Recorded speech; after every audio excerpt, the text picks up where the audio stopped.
दोस्तों अस्सलाम वालेकुम। किस्त नंबर 69 के साथ गुलजार नदीम हाजिर है। मौजू खुशनवीसी मार्कर के साथ। ये मैंने मार्कर को जो जुम्बिश दी है, ये इसकी नोक 45 के जाविये पे बनती है।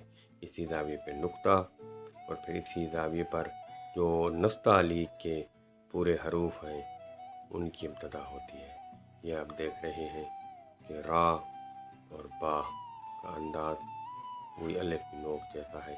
ये मैंने मार्कर की जो मैक्सिमम जो उसकी कत है वो बनाया, पर मिनिमम वो बनाया, और इसका मैक्सिमम का चौथा हिस्सा जो है वो पूरी खताती में इस्तेमाल होता है। जो अलिफ से लेकर और या तक जितने भी हरूफ बनते हैं उन्हीं में ये इसका जो चौथा ही हिस्सा है वही इस्तेमाल होता है। ये आप नुक्ते को देख रहे हैं, ये नुक्ता बनाया।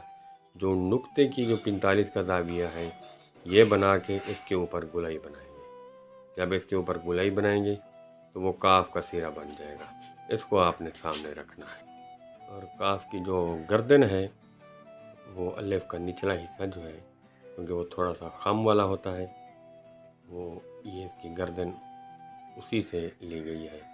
और उस पर जो प्रैक्टिस है वो जब मुकम्मल होती है तो पूरे हरूफ भी सही बनाने आ जाते हैं। और नीचे काफ की जो गुलाई है वो मैक्सिमम जो उसका कत है, फुल कत जो है मार्कर का या बम्बो कलम का, वो नीचे काफ का बनता है। यानी कि नुक्ता और अलिफ की जो सिमत का अंदाज है, यानी कि जो उसका जाविया है, वो पूरी खताती और खुशनवीसी जो मार्कर के साथ कर रहे हैं वो उसके सीखने की बुनियाद है। अब इसको सामने रख कर जब लिखेंगे, और जो मैं ये मेहनत के साथ ये चीज़ बनाकर आपके सामने लाता हूँ, तो आप इसको थोड़ा सा गौर से देखा करें। ये नुक्ता मैं 45 के दावे पर और उसके ऊपर स्ट्रेट यानी कि 90 के दावे पर गोल दायरा, और फिर नीचे इसके गुलाई। ये देखिए आप, नीचे काफ, ये गुलाई, ये फिर काफ के जो एंड वाली जो इसका हिस्सा है काफ का जो गुलाई वाला है, ये भी नुक्ते के अंदाज और 45 के दावे पे इसके अख्ताम होता है। ये भी जहन में रख कर जब आप लिखेंगे तो इंशाअल्लाह आपको फिर परेशानी नहीं होगी। परेशानी तब होती है जब अल्फाज के खदो खाल जहन में ना हो। तो नीचे आपने सीधा नुक्ता यानी कि फुल कत वाला जो काफ का है, ये इसको सामने रख कर आपने बनाना है।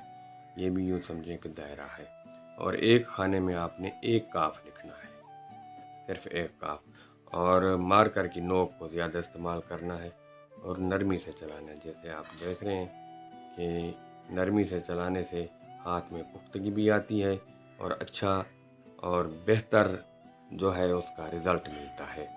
और इसको काफ कोसी कहते हैं, यानी कि ऊपर वाला सिरा गोल, नीचे भी गोल। ये कोस जो है ये देखें, ये मैंने बना कर दिखाई और फिर काफ इससे बन गई। तो ये आप जहन में रखना है।